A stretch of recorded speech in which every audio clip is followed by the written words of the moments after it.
Bismillahirrahmanirrahim. Assalamualaikum warahmatullahi wabarakatuh.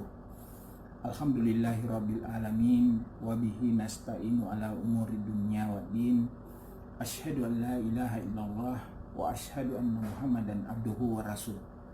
Allahumma salli wa sallim wa barik ala Muhammad wa ala alihi wa sahbihi ajmain. Amma ba'd. Tentu yang saya hormati para hadirin seminar online yang dilaksanakan oleh program studi pendidikan agama Islam se-Indonesia. Anak-anakku yang saya cintai, yang saya kira bertebaran di daerah dan mengakses kegiatan pembelajaran atau kegiatan seminar online ini secara nasional. Alhamdulillah, puji dan syukur senantiasa kita panjatkan kehadirat Allah Subhanahu wa Ta'ala. Pada hari ini tentu harapannya kita semua dalam keadaan sehat walafiat, tak kurang satu apapun. Salawat dan taslim senantiasa kita sampaikan kepada junjungan kita, Nabi besar Nabi Muhammad Sallallahu Alaihi Wasallam. Hadirin yang saya muliakan, tema sentral kita pada kegiatan kuliah online hari ini atau seminar yang kita laksanakan pada hari ini adalah bagaimana kita menyikapi persoalan pandemi COVID-19 ini dalam kaitannya dengan nuansa pendidikan yang kemudian kita coba stressing sedikit menjadi bagaimana kita melaksanakan kuliah daring di era pandemi COVID-19 ini. Namun saya ingin membawa kita lebih dari itu. Saya ingin kita bisa mengkaji tiga hal ini, yaitu meliputi yang pertama adalah kuliah daringnya, yang kedua yaitu pandemi COVID-19-nya, dan yang ketiga adalah bagaimana nuansa pendidikan Islam yang seharusnya hadir di era kekinian. Saya akan menggali lebih jauh nanti tentang bagaimana pendidikan profetik dalam nuansa pendidikan Islam menghadapi era pandemi COVID-19 ini. Saudara, kita membahas dulu tentang bagaimana sih pandemi COVID-19 itu. Meskipun kita sudah tahu semua bahwa kita saat sekarang ini menderita dengan adanya pandemi ini. Infeksi virus corona biasa disebut dengan COVID-19, itu singkatan daripada coronavirus disease 2019. Itu pertama kali ditemukan di kota Wuhan, Cina pada akhir Desember 2019. Virus ini kemudian menular dengan sangat cepat dan telah menyebar ke hampir semua negara, atau boleh dikata semua negara saat sekarang ini terinfeksi dengan coronavirus ini, termasuk negara kita Indonesia, hanya dalam waktu beberapa bulan saja setelah merebaknya di Wuhan. Alhasil, Organisasi Kesehatan Dunia WHO akhirnya itu resmi menyatakan wabah virus corona atau penyakit COVID-19 ini sebagai pandemi. Apa disebut pandemi? Yaitu penyebaran penyakit secara merata dengan cepat. Itu terjadi atau dilakukan oleh WHO pada tanggal 11 Maret 2020. Atau lebih 2 bulan sejak wabah ini mulai terdeteksi di Tiongkok. WHO kemudian menyerukan kepada semua negara di dunia untuk mendeteksi, menguji, merawat, dan mengisolasi pengidap COVID-19, melacak sumber penularannya yang biasa dikenal dengan tracking, dan memobilisasi masyarakat untuk mencegah penularannya lebih lanjut. Hal tersebut membuat beberapa negara menerapkan kebijakan untuk memberlakukan lockdown, mengunci negaranya dalam rangka mencegah penyebaran virus corona. Di Indonesia sendiri diberlakukan kebijakan pembatasan sosial berskala besar, PSBB. Corona adalah kumpulan virus yang bisa menginfeksi sistem pernapasan. Pada banyak kasus, virus ini hanya menyebabkan infeksi pernapasan ringan, seperti flu-flu biasa.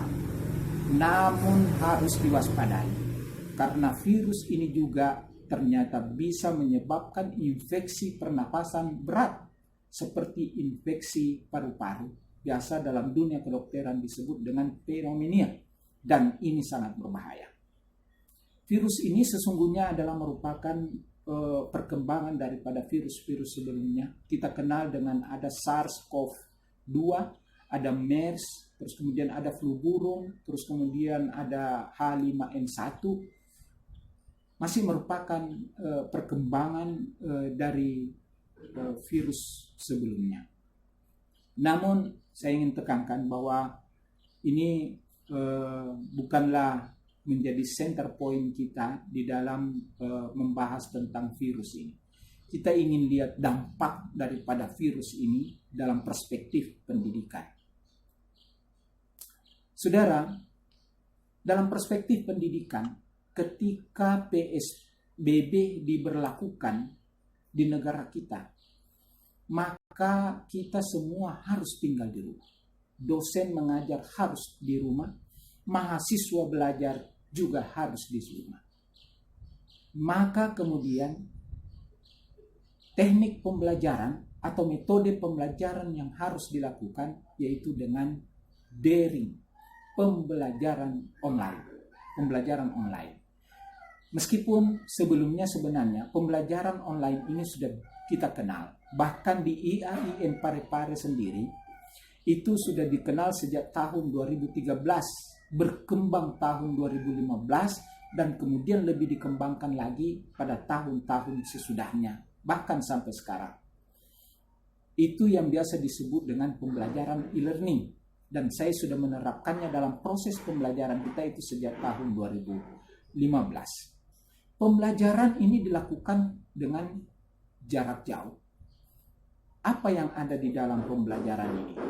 Bahwa yang harus kita tahu bahwa perkembangan teknologi informasi itu telah memberikan dampak yang sangat signifikan dalam beberapa aspek kehidupan masyarakat kita. Tentu dalam hal ini kita berbicara tentang dalam aspek pendidikan. Masyarakat dapat dengan mudah, termasuk mahasiswa, pelajar, siswa, memperoleh pengetahuan atau wawasan dari internet dengan sangat mudahnya.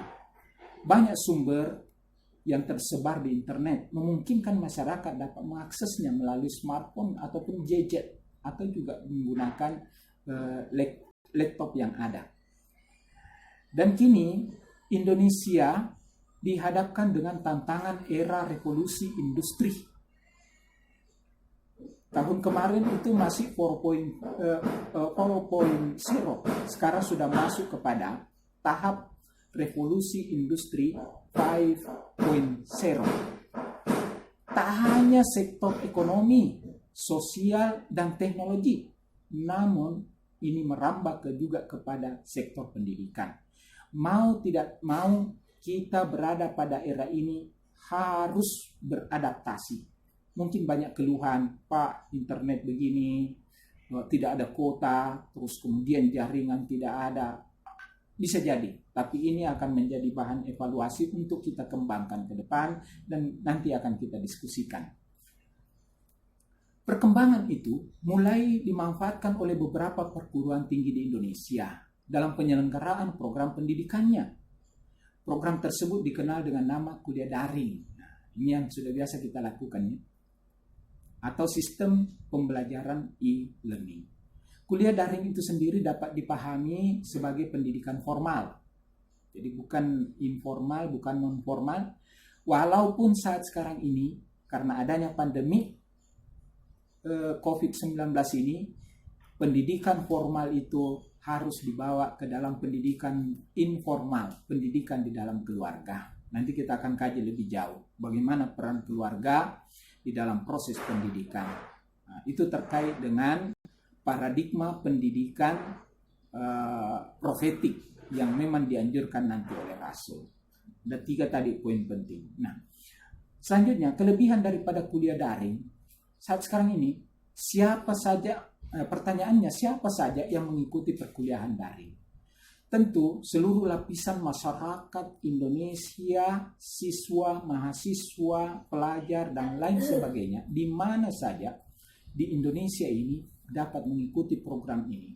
Misalkan saja, lulusan SMA yang ingin berkuliah di suatu perguruan tinggi favoritnya, bisa jadi terletak di luar pulaunya, namun karena suatu kondisi tidak dapat meninggalkan rumah. Nah, dengan adanya program kuliah daring ini, lulusan tersebut itu dapat tetap mengikuti perkuliahan tanpa meninggalkan rumahnya, sehingga dapat menghemat waktu dan tenaganya. Perkembangan teknologi memungkinkan perkuliahan di dalam kelas di rumah. Dalam kelas di rumah. Jadi boleh dilaksanakan di kamarnya, boleh dilaksanakan di atas kasurnya, boleh dilaksanakan di ruang tamunya, dan lain sebagainya. Ini bisa kita lakukan.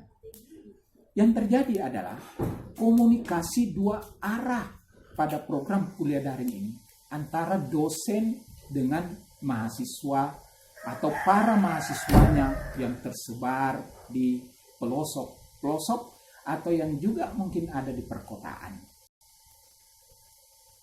Media yang dipergunakan adalah media komunikasi.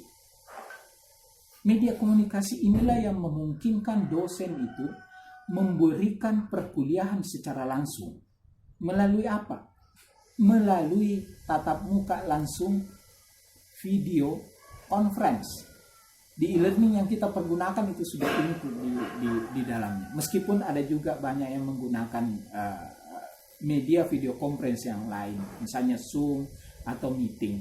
Tapi di e-learning kita yang ada include, mohon maaf ini kalau di IAIN Parepare, itu sudah include di situ itu video conference. Jadi tidak perlu lagi kita install Zoom, tidak perlu lagi kita masuk di Meet, karena sudah include.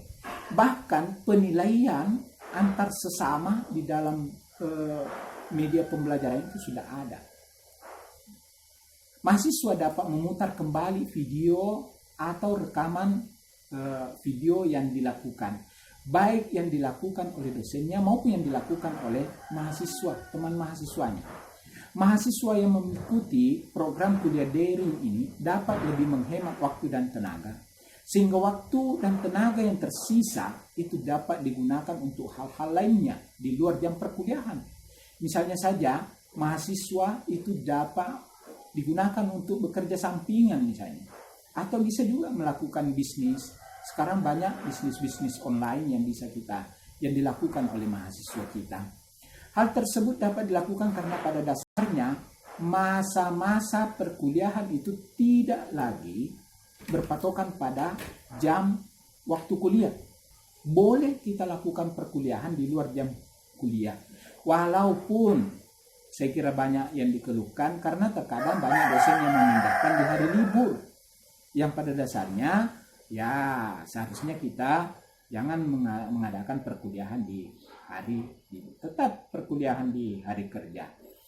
Hanya saja pemberian tugasnya barangkali yang harus diperpanjang, bukan hanya pada saat perkuliahan itu, atau juga bisa memberikan tugas-tugas tambahan tapi tidak memberatkan peserta didik kita. Yang ketiga itu tentang persiapan sistem pembelajaran daring. Nah, untuk melakukan persiapan pembelajaran daring ini perlu kita mempersiapkan apa? Yang pertama adalah sarana dan prasarananya. Salah satu yang harus dipersiapkan oleh perguruan tinggi itu adalah mempersiapkan platform atau aplikasi yang bisa disepakati bersama. Nah, seharusnya perguruan tinggi itu kalau misalnya e-learning yang dilakukan berbasis Moodle, maka semua dosen itu harus masuk di situ itu. Jangan menggunakan platform yang lain. Walaupun kemudian dikatakan itu lebih memudahkan. Untuk kondisi saat sekarang ini, ya silahkan, boleh menggunakan. Kalau menurut saya boleh menggunakan platform selain daripada yang sudah dipersiapkan oleh perguruan tinggi kita. Itu dalam rangka untuk memudahkan. Tetapi pada saat nanti suasana sudah normal, itu kita harus kembali menyatukan platform kita di dalam proses pembelajaran. Sekarang ada platform baru di dalam pembelajaran berbasis online ini. Itu disiapkan oleh kampus, kalau IAIN Parepare itu disiapkan Edlin dari Sevina. Selanjutnya adalah SDM. Kita harus bisa mempersiapkan SDM untuk memanfaatkan program kuliah daring ini. SDM yang meliputi mahasiswanya, dosennya, materinya, terus kemudian ketersediaan kuota internet, itu perlu diperhatikan oleh lembaga. Mahasiswa itu harus di-upgrade pengetahuannya untuk bisa mengakses ini, mengakses pembelajaran yang sifatnya online. Dosen itu sudah harus betul-betul mampu menerapkan pembelajaran daring ini. Jadi tidak hanya menggunakan WA, tidak hanya menggunakan chat, tetapi bagaimana kita dosen itu bisa memanfaatkan konten-konten yang ada di dalam pembelajaran aplikasi online itu. Materi juga tidak monoton hanya merupakan materi PDF saja. Bisa jadi materi-materi video kita perbanyak. Nah, tentang kuota dan fasilitas internet di dalam kampus, setelah kita bebas nanti dari corona, kita berharap bahwa kampus itu secara nasional itu harus menyiapkan hotspot di dalam kampusnya. Aksesibilitas ini perlu, sehingga ruang-ruang kelas yang ada yang sifatnya daring itu bisa dinikmati oleh seluruh mahasiswa kita. Yang paling penting juga adalah bahwa kuliah daring ini dapat meningkatkan akreditasi daripada perguruan tinggi kita. Untuk meningkatkan akreditasi kita, maka seluruh potensi-potensi itu yang harus dimaksimalkan. Yang terakhir adalah tentang bagaimana sih proses perkuliahan yang berkembang saat sekarang ini, yang harus menjadi keinginan bersama kita, bahwa walaupun pembelajaran itu kita laksanakan di rumah, tetapi paradigma pendidikan yang harus dikembangkan itu tidak boleh keluar daripada dimensi pembelajaran Islam. Nah, tentu kita harus melihat bahwa dimensi pembelajaran yang saya maksudkan adalah dimensi pembelajaran yang dikembangkan oleh Nabi. Saya ingin katakan bahwa pendidikan kita itu sudah harus di-stressing, dikembalikan kepada jalurnya, menjadi pendidikan profetik. Nah, pendidikan profetik itu sendiri adalah pada satu paradigma pendidikan yang harusnya kita amini atau dilaksanakan oleh semua semua lembaga pendidikan yang ada, terutama yang ada di bawah Kementerian Agama ini. Karena kita tahu bahwa kita ini semua adalah pengikut pewaris daripada nilai-nilai kenabian, sehingga kata profetik itu dari kata profet, ya, nabi. Maka saya ingin katakan bahwa pendidikan itu seharusnya dikembalikan ke nuansa kenabian. Dalam era kekinian, pendidikan itu harus memandang bahwa lingkungan keluarga lah yang seharusnya memiliki peran penting di dalam proses pendidikan ini. Pendidikan profetik itu tidak sesederhana mungkin yang kita pahami, bahwa pendidikan yang penting, pendidikan itu dilaksanakan dengan nilai-nilai moral agama saja, tetapi harus lebih jauh. Pendidikan yang berangkat dari paradigma sampai kepada gerakan-gerakan menyeru kepada pembebasan umat manusia, itu yang harus hadir di dalam lembaga pendidikan kita. Artinya, pendidikan profetik yang dimaksud di sini adalah yang melingkupi secara keseluruhan pendidikan mengenai orientasi dan kebijakan publik yang ada di dalam lembaga pendidikan. Sebabnya apa? Karena pendidikan itu adalah proses transformasi etis yang membangkitkan akal budi dan tindakan manusia yang humanis. Nah, maksud ini tentu sejalan dengan tujuan daripada pendidikan nasional yang terkandung di dalam bab 2 pasal 3 Undang-Undang Sistem Pendidikan Nasional kita tahun nomor 20 tahun 2003, bahwa pendidikan nasional itu bertujuan untuk berkembangnya potensi peserta didik agar menjadi manusia yang beriman dan bertakwa kepada Tuhan Yang Maha Esa, berakhlak mulia, sehat, berilmu, cakap, kreatif, mandiri, dan menjadi warga negara yang demokratis serta bertanggung jawab. Dalam konteks pendidikan profetik ini, pertama itu adalah humanisasi. Berarti pendidikan semestinya berorientasi pada proses memanusiakan manusia. Menempatkan peserta didik sebagai subjek pendidikan, bukan sebagai objeknya. Artinya, pendidikan tidak mencetak peserta didik sebagai robot pekerja, tapi lebih daripada itu. Kedua, pendidikan profetik itu harus liberasi. Berarti bahwa pendidikan adalah proses pembebasan manusia dari cengkeraman kebodohan